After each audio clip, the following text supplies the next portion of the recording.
अभी मैं 4 बरस की थी कि अब्बा ने मुझे माँ से छीनकर दादी के हवाले कर दिया। उन्होंने अम्मी पर बदकिरदारी का इल्ज़ाम धरा। यह इल्ज़ाम सही था या गलत मैं नहीं जानती, लेकिन मेरी माँ इस तोहमत को नहीं मानती थी। वो बहुत रोई, लेकिन वालिद अपने मौक़िफ़ पर डटे रहे। माँ मैके में थी, अब्बा बहुत परेशान थे क्योंकि मामू ने उन पर केस दायर कर दिया था। इस मुकदमेबाजी में उनका काम धंधा चौपट हो गया और वो मुआशी लिहाज से कमज़ोर हो गए। बिलाखिर उन्होंने बीवी को तलाक दे दी, ताहम मुझे उनके हवाले ना किया। वो मुझे अम्मी से मिलने भी ना देते थे। एक बार अम्मी मेरी दादी के पास आईं, उन्होंने उनको दरवाजे से ही धुतकार दिया। वो कहती रहीं, बस एक नज़र मेरी बेटी को दिखा दो। दादी ने जूती दिखाकर कहा था, चल भाग यहां से, बड़ी आई बेटी वाली, चल जा, अपने उस यार के पास रह जिसकी खातिर तूने मेरे बेटे से तलाक ली है। दादी बूढ़ी थीं, अब्बा को घर चलाना था और मेरी परवरिश का मसला भी था। उन्होंने दूसरी शादी तो करनी थी। सौतेली माँ मेरी चची की बहन थी। शुरू में तो प्यार किया, लेकिन जब एक बेटे की माँ बन गई तो मुझसे बेजार रहने लगी। एक रोज मुझसे अपने छोटे भाई का दूध गलती से गिर गया तो माँ ने मुझे बतौर सजा मुर्गियों के डरबे में बंद कर दिया। गर्मियों के दिन थे, सख्त हबस था, ऊपर से डरबे में मुर्गियों की बीटों की बुदबू से मैं बेहोश हो गई। उस रोज शायद मैं मर जाती, लेकिन अल्लाह को मेरी जिंदगी मंजूर थी कि अब्बा की दुकान पर एक गाहक आ गया और उसने कुछ सामान तलब किया। इत्तफाक से वो सामान घर पर रखा था। गाहक को दुकान पर छोड़कर वो दौड़ते हुए घर आए सामान का डब्बा लेने। मुर्गियों का डब्बा दरवाजे के करीब था। मेरे हलक से अजीबो गरीब आवाजें निकलती सुनी तो चंद लम्हे उनकी समझ में नहीं आया कि मामला क्या है। डरबे को खोलकर अंदर झांका तो मैं उसमें बेहोश मिली। वालिद ने जल्दी जल्दी मुझे वहां से खींच कर निकाला, मुंह पर पानी के छींटे दिए और पड़ोसी की गाड़ी में अस्पताल ले गए। फौरी तिब्बी इमदाद मिल गई। यूं मेरी जान बच गई। अस्पताल से वापस आकर वालिद साहब ने बीवी को मारा कि तुमने मेरी मासूम बच्ची पर इतना जुल्म ढाया। अगर मैं ताखीर से पहुंचता तो ये मर चुकी थी। बहरहाल उसके बाद वालिद साहब ने दूसरी बीवी के पास मुझे रखना मुनासिब ख्याल न किया।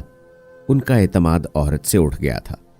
मेरे 3 चचा थे और सब साथ रहते थे। उनमें छोटे चचा की बीवी मेरी माँ की खालाजाद थी। वालिद ने मुझे उस चची को सौंप दिया कि अब तुम ज़ारा की परवरिश करोगी। वक्त कैसे बीत गया याद नहीं, लेकिन जब 7 बरस की हो गई तो यादों के चिरागों की लौ ऊंची होने लगी। उन दिनों मैं तीनों चाचियों का काम भाग भाग कर करती थी, यहां तक कि टांगें शल हो जाती जो रात को दर्द करती थीं। मेरी सब चाचियां अच्छी थीं, डांटती थीं, न मारती थीं, खाने को भी अच्छा देती, मगर काम बहुत कराती थीं। मुझे पढ़ने का शौक था, मगर किसी को मेरी पढ़ाई से दिलचस्पी न थी। हालांकि मेरी उम्र पढ़ने की थी। तमाम चाचियों के बच्चे स्कूल जाते थे, मगर मुझे 3 जमातों तक बामुश्किल स्कूल में पढ़ने दिया गया और फिर स्कूल से उठा लिया गया। मैं उस घर की बच्ची थी, मगर जिंदगी गुलामों जैसी थी। कभी कभी उनकी गुलामी से तंग आ जाती, तब सोचती थी, या अल्लाह मेरा क्या कसूर है, तूने क्यों मुझे मेरी माँ से दूर कर दिया। छुप कर रोती थी, आंसू पूंछने वाला कोई ना होता था। वक्त गुजरता गया, मैं बड़ी हो गई। सारे खानदान में सबसे ज्यादा रिश्ते मेरे आए।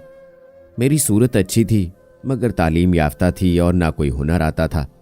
बस घर का काम काज खूब आता था। छोटी चची मुझ पर ज्यादा मेहरबान थीं। जब काम से जरा फुर्सत होती कहती, ज़ारा कापी पेंसिल ले आओ। वो मुझे थोड़ा थोड़ा पढ़ा देती। उनका ये एहसान मैं जिंदगी भर ना भुला सकूंगी। मेरी मंझली चची के भाई अहमद अली कभी कभार आते, वो मुझे हमा वक्त काम करते देखते तो अपनी बहन से कहते, ये कमजोर सी लड़की है, इस पर रहम किया करो, इतना काम मत लिया करो। लेकिन चची अपने भाई की बात एक कान से सुनकर दूसरे से उड़ा देती।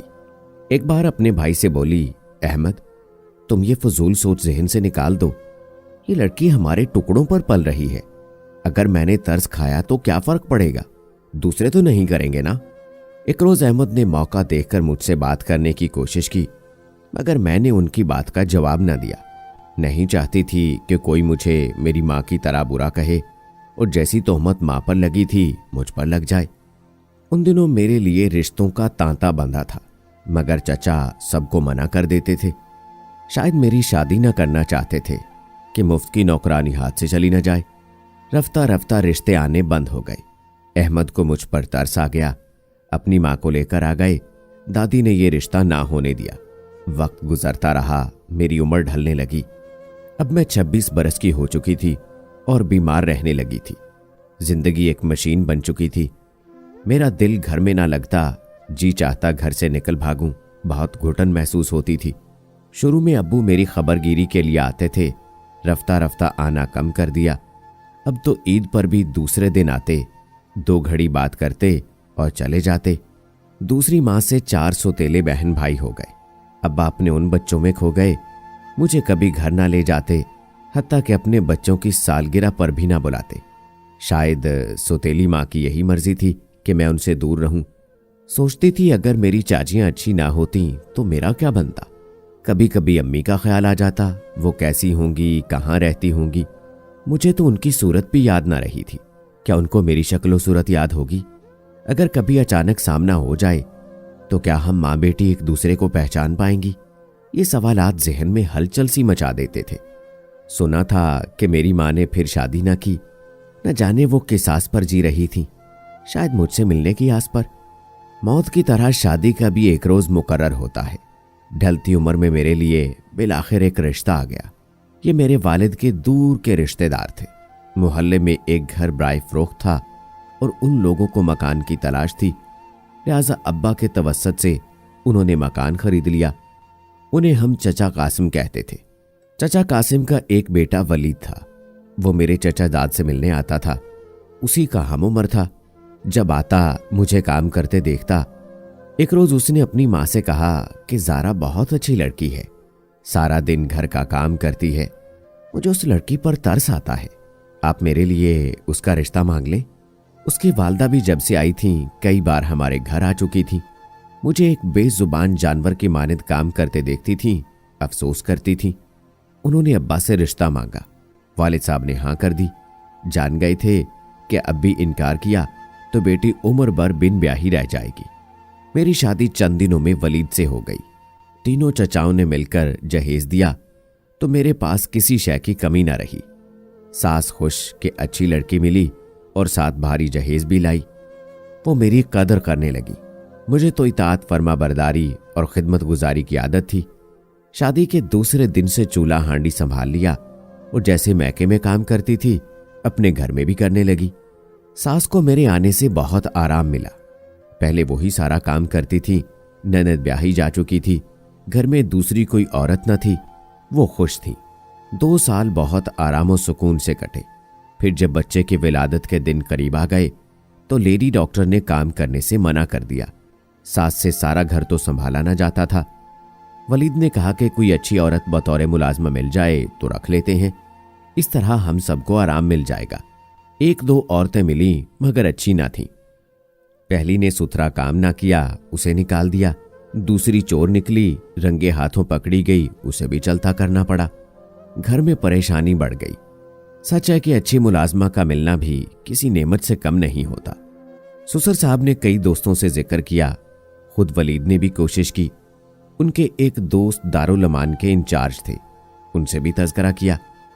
उन्होंने कहा कि एक औरत है तो सही, लावारिस होने के सबब दारुल अमान में पनाह गुज़ीन है। वो घर जैसा माहौल चाहती है, बहुत शरीफ और अच्छे ख़ानदान की है और हालात की मारी है। मैं उससे बात करता हूँ, तुम्हारे यहाँ आने पर राज़ी हो गई तो उसको रख लेना। अकील साहब ने उस औरत से बात की। उसने कहा कि अगर शरीफ लोग हैं और फैमिली मुख्तसर है तो मैं वहाँ रहने पर राज़ी हूँ, आप उन लोगों से मिलवाइए।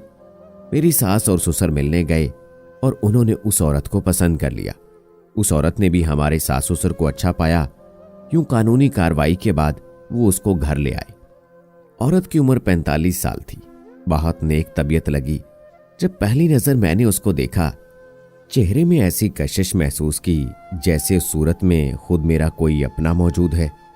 बेख्तियार जी चाहा कि गले लग जाऊं, फिर दिल को समझाया ये मुझे क्या हुआ, न जाने कौन है। 2-4 दिन में आदत का तो पता चले, खबर नहीं रहती है कि नहीं। अभी तो दूर ही रहना मुनासिब है। 2 दिन में उस खातून ने हर किसी का दिल मोह लिया। वह वाकई हालात की मारी थी, लावारिस तो ना थी। 2 भाई थे, भावजें और उनके बच्चे भी थे। उन सब रिश्तेदारों के होते हुए वो लावारिस थी कि माँ बाप के मरने के बाद भावजों ने इतना बुरा सलूक किया कि उस औरत को दारुल अमान में पनाह लेनी पड़ी। भाइयों ने भी परवाह ना की। एक दिन अम्मा जी ने अपनी कहानी सुनाई कि शौहर ने तोहमत लगाकर मैके भिजवा दिया था, बच्ची छीन ली थी। उस वक्त मेरी बच्ची बमुश्किल 4 बरस की थी, बहुत मासूम सी थी। इस वाक़े को लगभग 30 बरस होने वाले हैं। अब तो मुझे मेरी बच्ची की सूरत भी याद नहीं। कभी इत्तफाक से मिल जाए तो शायद पहचान भी ना सकूं। हमारी सास ने पूछा, बहन तुम्हारे ससुराल वाले कहाँ रहते थे? वो बोली, इसी मोहल्ले में उनका घर था। जाने अब यहीं रहते हैं या इलाका छोड़ गए हैं। अपने शौहर का नाम बताओगी? खातून ने नाम लिया तो मेरे कान खड़े हो गए। वो अब्बा का नाम ले रही थी, वकास। ये तो मेरे अब्बू का नाम है। और तुम्हारा नाम क्या है बेटी? आंखों में चमक आ गई। मेरा नाम तो ज़ारा है। सब फरी कहते थे, लेकिन मेरे खामिद और उनकी वालदा फरी नहीं, फरा कहते हैं। उनका कहना है, तुम हमारे दिलों के लिए बाइसे फरा हो। तुम मेरी ज़ारा तो नहीं हो? फरा, मुझे आज ऐसा लग रहा है जैसे मेरी बरसों से खोई हुई बेटी मुझे मिल गई हो। फिर उन्होंने मेरे चचाओं और उनकी बीवियों के नाम लिए तो मैं दंग रह गई। जज्बात से बेख्तियार आंखों से आंसू बहने लगे। अम्मी ने आगे बढ़कर गले से लगाया, जोर से भींचा तो लगा कि ममता के अनगिनत फूल मुझ पर बरस गए हों। मुद्दतों से प्यासी रूह को आज सुकून मिला था। वो औरत जो मुलाजमा बनकर मेरे घर आई थी, मेरी बिछड़ी हुई माँ थी। किस्मत ने हम दोनों की झोली एक ऐसी मुसर्रत से भर दी थी जिसका दुनिया में कोई मोल ना था।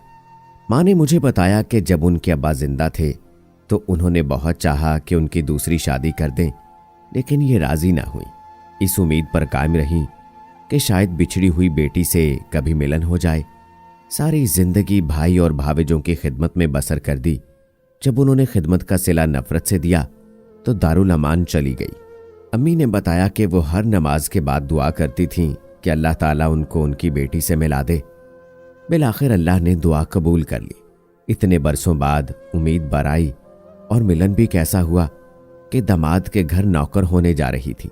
कुदरत के मोज़े अजीब होते हैं।